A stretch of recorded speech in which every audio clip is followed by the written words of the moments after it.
Hello, YYC growers fans. My name is Meghan Prescott, and I am a holistic nutrition consultant with No Shoes Nutrition. Rod asked me to put a little video together to talk to you today about fats, specifically what they're good for, why they're good for us, and because this is one of my favorite topics, I have to go into a little bit of history as well. So without further ado, let's get into the skinny on fats. So for just a little bit of history, dietary fat has had a bad rap over the past 60 years or so. Prior to that, for millennia, humans ate saturated fats in abundance, which had no known negative impact on human health. So how did we get from there to where we are today? What if I told you it was a mixture of industry, politics, and religion? Any surprises there? In many ways, it started with the birth of the industrial food system in the early 20th century, and by the 1950s, products like Crisco and margarine were pantry staples and being pushed by political and industrial agendas, as well as some religious elements. In the 1950s, a biologist and pathologist named Ancel Keys started looking in earnest for the cause of cardiovascular disease and heart attacks, which was reaching epidemic levels. Dismissing things like smoking, sedentary lifestyles, and other potential factors in our food system, they decided to focus on cholesterol, and after some really shady studies, they made saturated fat the enemy. Toward the end of his career, Keyes actually voiced regret over what his research had done to our food system, but his pride kept him from retracting or changing the official narrative that by that time was fully entrenched in the North American psyche. Don't forget that politically, this was also a time of constantly looking for the enemy. And when it came to fighting heart disease, saturated fat became public enemy number one. Well, we dutifully reduced our consumption of these fats. And over the past 60 years, we have only seen an increase in cardiovascular disease. Modern medicine may make surviving a heart attack more likely, but many underlying causes are still being largely ignored by the medical community. So to this day, saturated fat is vilified in the conventional medical world and in the media. In fact, our own government has a bill being read in the Senate right now, which would see lean ground beef, a natural whole food, even more if it's grass-fed and regeneratively produced, product, with a warning label that it is a high saturated fat product. Meanwhile, cereals that are loaded with sugar and margarine get the heart healthy symbol. It pretty much boggles the mind. So just a little bit of a science lesson on the types of fat. So we've all heard about saturated fat, and what they are they're stable fats. They're not prone to rancidity, and they're solid at room temperature.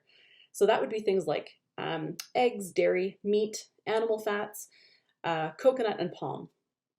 Then we have unsaturated fats, and there are different types of unsaturated fat. So first we have monounsaturated fat, which is less stable than saturated fat, and it has to be stored carefully. Some of the really great monounsaturated fats that we should have in our diet are things like olive oil and lard. Now, lard is an amazing fat to use because it's about 40% saturated and 60% unsaturated, so it's almost the perfect balance. And it's a really great fat for cooking with, as well as chicken and duck fat. Those are all monounsaturated. Then we have our polyunsaturated fats. So these are highly unstable. They're prone to rancidity if they're exposed to heat, light, or oxygen. And they're starting to get the nickname in the holistic community as industrial seed oils. We mostly know them as vegetable oils, but they don't even come from vegetables. They come from seeds or carbohydrates. So we have soybeans, cottonseed, corn, safflower, sunflower, canola, and a few others. Those are the main ones we find in many products. They're not found in nature in high enough quantities to be problematic if you're eating the whole food. So only after undergoing an intense mechanical and or chemical process can we actually get a usable product out of these things. And they've been in our diets for about a minute compared to natural fats. So take that for what it's worth. Then we do have some naturally occurring polyunsaturated fats from fish oils, and flaxseed.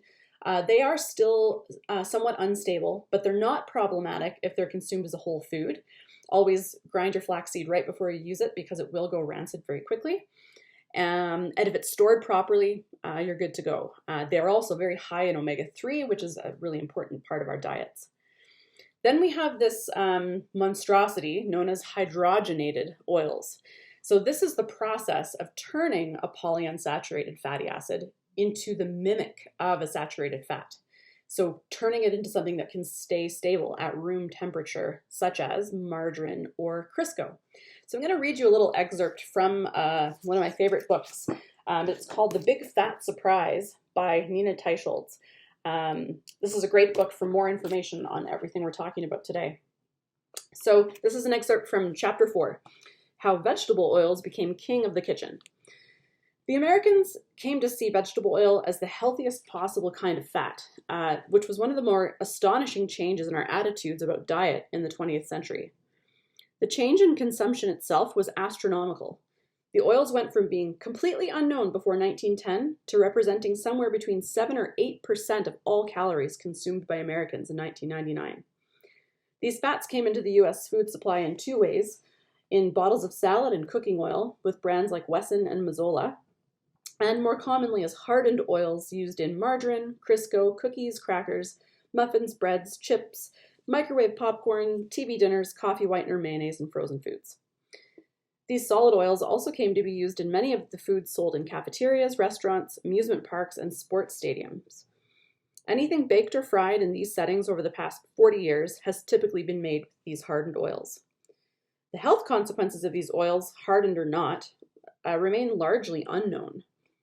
When consumed as liquid oils, they lower cholesterol in the body, which is the reason health experts have given since the early 1960s for advising us to eat them in ever-increasing amounts. But these oils also have some worrying side effects, like cancer, potentially. When heated, they were shown already by the early 1960s in more than a few experiments to significantly shorten rats' lives. And in their hardened form, they contain trans fatty acids, which the FDA has deemed enough of a health danger to include on food labels. So up until about 1910, the only fats that could be found in an American or Canadian kitchen were animal fats. So lard from pigs, suet, which is the fat from around an animal's kidneys, tallow, which is a harder fat from sheep and cattle, butter, and cream. Some cottonseed and sesame oils were produced locally on farms in the South, but none was produced nationally or in large quantities. So mostly in North America and Europe, we were using animal fats to cook with. Oils weren't even considered edible. They didn't belong in the kitchen. They were used to make soaps, candles, waxes, cosmetics, varnishes, linoleums, resins, lubricants, and fuels, all of which were increasingly needed for burgeoning urban populations, as well as the machinery of industrialization in the 19th century. Whale oil was the primary material for all of these purposes, starting in 1820, but that industry collapsed, and then they moved to these seed oils. So then they developed cottonseed oil, because cotton was grown so prolifically in the South. And then they started mixing it with things like beef fat to make a compound lard. So people started eating these oils because they looked like lard and tallow. So companies started incorporating them into the natural fats. And by degrees, eventually they came to become the entire product. So the mechanized process of hulling and pressing these cotton seeds became widely used, and it was cheaper than raising and taking animals to slaughter. So there was a big financial incentive to move people away from animal fats towards these seed oils. So although we do know them as vegetable oils, they're actually pressed mainly from seeds. And again, you would not be able to produce this on your own in nature. You could eat these seeds, some of them, such as sunflower seeds, but you would never get the amounts that are used in making products or in cooking. So going further to that with the hydrogenation, what that process is, it was developed in Germany and adopted in the States by Procter & Gamble, which filed patents on it in 1908. The original idea was to use it to make soap, but then it looked so much like lard, they started using it for food use. So in 1911, a new non-lard shortening called Crispo came onto the market. So that name had to be scuttled, and then they tried to name it Christ, which was used until it seemed a little bit too close to some religious connotations. And then finally, they settled on the name Crisco, which was derived from its chief ingredient, crystallized cottonseed oil. So, but because hydrogenated oil contains trans fatty acids, Crisco was the only product that introduced these fats into the American food supply. Only part of a hydrogenated oil is comprised of trans fats, which is why the name on the ingredients list is usually partially hydrogenated oils. So they use very special processes to make sure they get the ratios right in that, if you could call them right. And they're mostly used in either fluid products like sauces or dressings, and then other in-between oils for creamy fillings and baked goods. The point is that they can modify these to work in whatever situation they want. And then they were largely adopted into American kitchens because they were cheaper, they were shelf stable, and they just became widely available, and they were pushed very clearly by a political agenda behind it too. Why am I going into all of this? Because fats are so important to the human diet. And these kinds of industrial seed oils that we've been incorporating into our diets are just not something we would ever find in nature in the way that we're consuming them. And it's obvious from history over the past 100 years, our diseases, especially cardiovascular disease and other things, have not gone down, they've only gone up. So why are fats, and particularly the types of fats we find in animal fats, so important to the human diet? Well, first of all, inflammation. I know all of us know about omega-3 and 6, and the best ratio of omega-6 to omega-3 is about 2 to 1. In most North American diets, it's more like 20 to 1 or higher. We need both 3 and 6 for good health, but if the ratios are out of sync, we then actually create an inflammatory environment in the body, which is one of the main contributors to heart disease. So this means we need a good ratio of stable, non-rancid fats and oils to maintain this balance. And the balance is important because cholesterol is completely harmless until inflammation is present. Blaming cholesterol for heart disease is like blaming the fireman for the fire. A buildup of cholesterol or plaque in an artery is a response to damage caused by inflammation and has virtually nothing to do with our dietary consumption of saturated fats. We need fat for our brain health. Our brains are almost entirely made of fat. They need cholesterol and the right omega-3-6 ratio to survive and thrive. Brain disease like Alzheimer's is starting to get the nickname type 3 diabetes. And I really have to wonder if those poor brains have been fat-starved and overfed from sugars and refined carbohydrates because of the narrative that's been out there for the past 60 years in particular. Further, cell protection. Our nervous system contains nerve cells, which are communicators between our brain and body, and they have an incredibly important coating called the myelin sheath, which is comprised mainly of fat, and cholesterol is a big part of that. The sheath is the protective coating on these cells, and without enough fat in the diets, these cells just cannot function the way they're supposed to. So when it comes down to it, fats are crucial for every system in our body. Our hair, skin, eyes, modulating and supporting our immune system, and so much more, hormone function and regulation, nutrient absorption of vitamins A, D, E, and K, which we tend to be very low in these days, and the list goes on. Now, I can't talk about any of this without talking about the source. The source is crucial. If you're going to consume animal fats, they really need to come from pasture-raised and organically fed animals. I would really never recommend fats from a factory farm unless it was the only source available, because it would still be better than a factory-produced industrial seed oil. However, just like the fatty acid profile will change in meat depending on how the animal is raised, the same goes for fat. So the way an animal is fed and the environment they're raised in has an impact on the final nutritive quality of the food that it gives us. I want to read an excerpt from one other book that I would highly recommend called Sacred Cow. The case for better meat. And you know that regenerative agriculture is near and dear to the heart of YYC growers and mine as well. So let's talk about whether or not meat causes heart disease, and this naturally transfers over to the fats that we find in natural animal fats. The claims that meat cause heart disease come largely from the fear that saturated fat increases cholesterol and that high cholesterol causes heart disease. Earlier I talked about Ansel Keys, who incorrectly implicated dietary saturated fat as the cause of heart disease.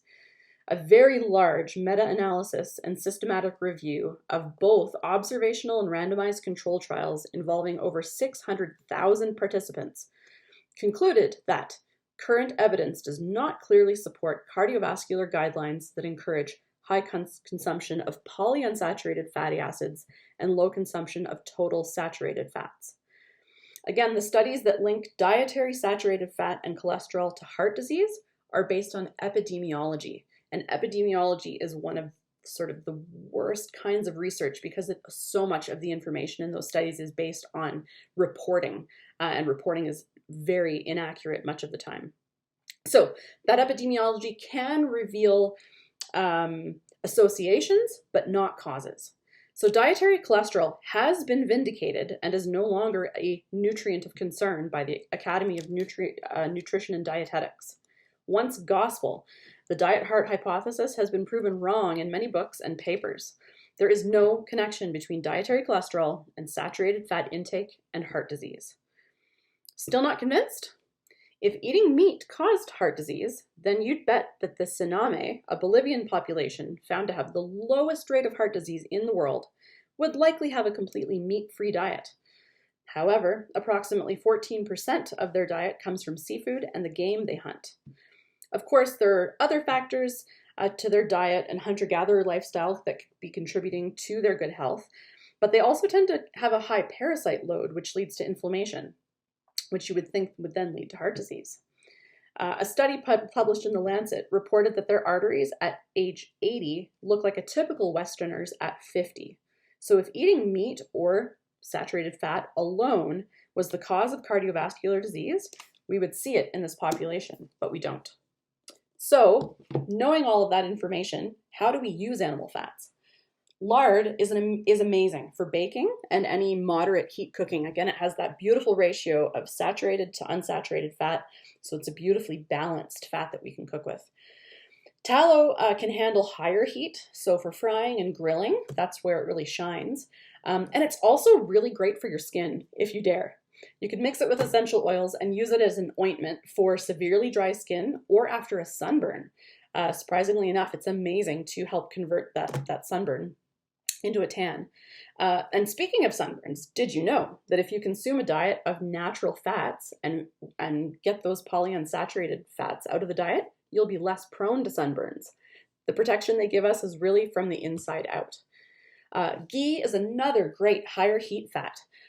It's butter, basically, with the milk solids removed, so it can be a great one for those who have dairy sensitivity as well.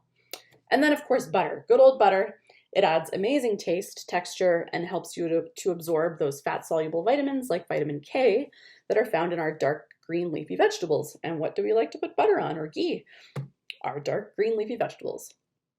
So I could say so much more about one of my favorite subjects, but if you're intrigued, I would highly recommend reading the two books that I brought up. So we have The Big Fat Surprise by Nina Teicholz. It took over 10 years to research and write, and it's really the most comprehensive and thorough book on the subject that I'm aware of. And another great one is Sacred Cow, The Case for Better Meat by Diana Rogers and Rob Wolf. So if you would like to talk about the roles that these fats can play in your lives, you can find me online at noshoesnutrition.com or send me an email at megprescott@noshoesnutrition.com. I would love to hear your thoughts about what we talked about today. Love, peace, and chicken grease.